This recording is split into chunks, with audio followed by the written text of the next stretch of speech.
अब बात आई गई हुई। अब कुछ दिनों के बाद श्री कृष्ण आए। श्री कृष्ण से बताया द्रौपदी ने कि भगवान आपने बड़ी इज्जत रखी, मैंने आपको याद किया, क्योंकि गुरु को याद किया जाता है, और आपने मेरी इज्जत रख दी। और कृष्ण जी को पता भी को नहीं किए हो गया कहानी हुआ। राम के श्री कृष्ण ने साड़ी बढ़ा दी, तो फिर बताई गई सारी बातें कि ऐसे ऐसे हुआ था, ऐसे ऐसे हुआ था, और आपने ऐसी दुआ करी, साड़ी इतना ढेर लग गया, साड़ी खत्म नहीं हुई। अब भगवान श्री कृष्ण पिछले जन्म का भी साधक था और उनकी भी दिव्य दृष्टि काम करे थी।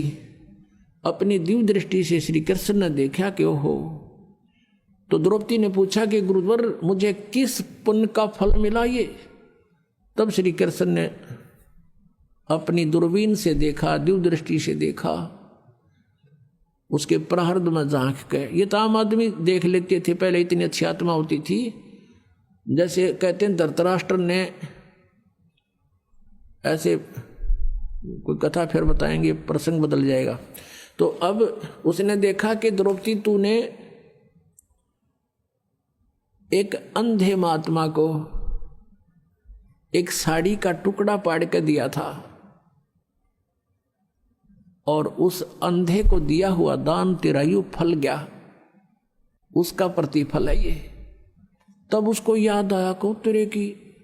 अब पुण्यात्माओं देखो बात कहाँ से ध्यान देना।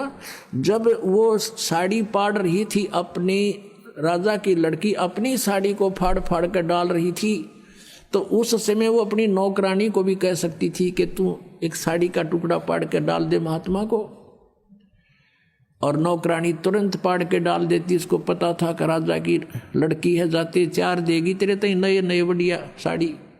लेकिन नहीं, इतना ज्ञान दिया जाता था बच्चों को कि मैं रोटी खाऊंगा मेरा पेट भरेगा, मैं दान करूंगी तो मुझे मिलेगा, उसको इतना भी मालूम था।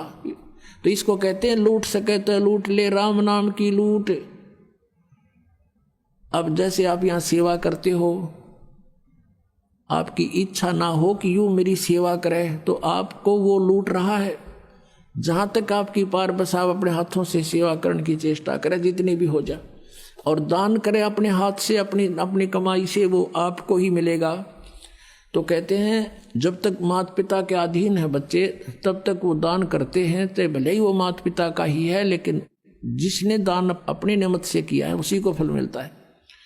अब द्रौपदी कहती है कि हे भगवान, एक छोटी सी लीर पाड़ के दी थी मैंने, उसका इतना फल मिल गया, इज्जत रख दी मेरी, साड़ी तो देखी जा, लेकिन आज जो मेरी इज्जत रही है उसकी तो कोई कीमत नहीं। तब कहते हैं कि एक लीर के कारण मेरे हो गए चीर अपार, जब मैं पहले जानती तो सबके में देती वार। इसे महापुरुष को और एक इतना दान करने से आज मेरी इतनी इज्जत रही है, यदि मुझे पहले पता लग जाता तो ना जाने क्या न्यौछावर कर देती उस महापुरुष के लिए।